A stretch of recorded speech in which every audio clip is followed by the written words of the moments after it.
இன்னொரு விஷயமும் நான் இங்க சொல்லணும். இன்னைக்கு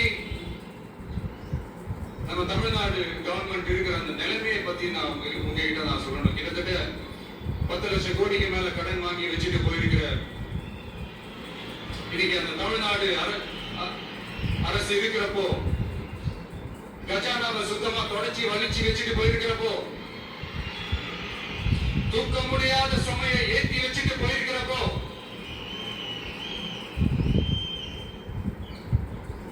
அப்படிப்பட்ட ஒரு நிலைமையில தான் இந்த பொறுப்பை நம்ம கையில் எடுத்திருக்கிறோம்.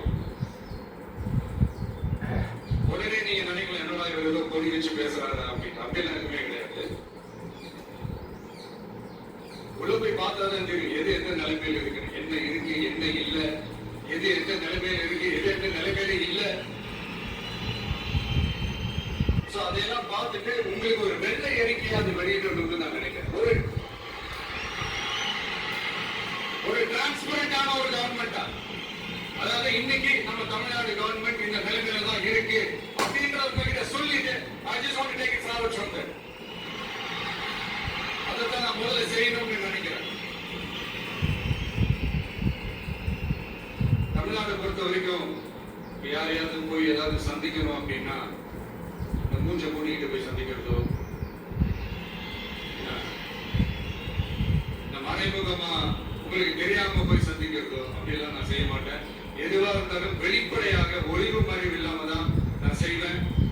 ஒரு பொறுப்பை என் கையில கொடுத்திருக்கிறீங்க, அதே நேரத்துல எனக்கு கொஞ்சம் அவகாசமும் நீங்க கொடுக்கணும்னு நான் ரிக்வெஸ்ட் பண்ணி கேட்கிறேன்.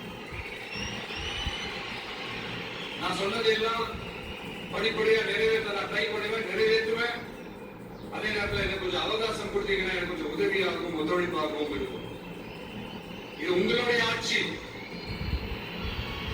பெண்கள் பாதுகாப்பு ரொம்ப ஸ்ட்ரிக்டா வச்சிருப்பேன். போதைப் பொருள் கலாச்சாரம் அதை கண்ட்ரோல் பண்றதுக்கு என்னென்ன ஸ்டெப்ஸ் எடுக்கணும், என்னென்ன முயற்சிகள் எடுக்கணும், இன்னிலிருந்து அதை நான் எடுப்பேன். நம்ம பசங்களை அதிலிருந்து காப்பாற்ற வேண்டியது நம்ம அரசனுடைய பொறுப்பு. அதே மாதிரி சட்டம் ஒழுங்கு எல்லாருக்குமான பாதுகாப்பை நான் உறுதிப்படுத்துவேன். என்ன அவமானப்படுத்துறவங்களாகவே இருந்தாலும், என்ன கஷ்டப்படுத்துறவங்களாகவே இருந்தாலும், அவங்களும் என் மக்கள் தானே. நண்பர்களாக இருந்தாலும் எதிரிகளாக இருந்தாலும் 8 கோடி மக்களும் என் மக்கள் தானே.